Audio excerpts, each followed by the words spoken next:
New York cyber business and industry Lions ক্লাবের অভিষেক অনুষ্ঠিত হয়েছে। নিউ ইয়র্কের লাগার্ডিয়া এয়ারপোর্ট মেরিয়েটে এই অনুষ্ঠানের আয়োজন করা হয়। এদিন আনুষ্ঠানিকভাবে ক্লাবের নতুন কার্যনির্বাহী কমিটি গঠন করা হয়।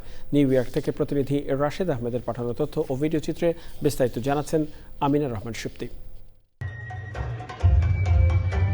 জমকালো আয়োজনের মধ্যে দিয়ে new York cyber business and industry Lions ক্লাবের নতুন কার্যনির্বাহী কমিটি ঘোষণা করা হয়েছে। ক্লাবটির নবগঠিত কমিটিতে সভাপতি হিসেবে নির্বাচিত হয়েছেন সাদমান নওয়াজ, সেক্রেটারি হিসেবে নিশান রহিম, মেম্বার হিসেবে সাদিয়া নওয়াজ এবং ট্রেজারার হিসেবে দায়িত্ব পান রাব্বি F Syed.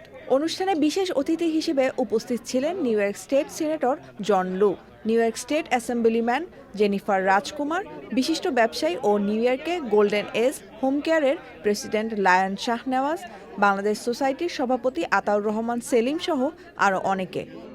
So I'm really happy, proud that 20 Arbu district has got a new club in the name of, we can say, the Business and Industry Lions Club. At a short form, we can say it's a Lions Chamber of Commerce Lions Club. This occasion is a unique chance for us to exchange ideas, foster connection between the business community and beyond, and reform our commitment to serving with compassion and purpose. Our motto is as a lion to serve. So business entity, they serve already the community. By business, they do the philanthropy work. So we are gathering all the people to serve the worldwide. It's our first charter night and our award ceremony for our New York Industry Business Alliance Club.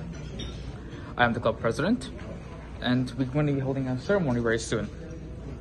অতিথিরা তাদের বক্তব্যে Lions ক্লাবের মানবিক কার্যক্রম ও প্রবাসী কমিউনিটিতে সংগঠনটির গুরুত্বপূর্ণ ভূমিকার প্রশংসা করেন এবং নবনির্বাচিত কমিটিকে শুভকামনা জানান। সবশেষ সঙ্গীতানুষ্ঠানের মধ্য দিয়ে আনন্দঘন পরিবেশে অনুষ্ঠানটি শেষ হয়। Amina Rahman Supti, channel I.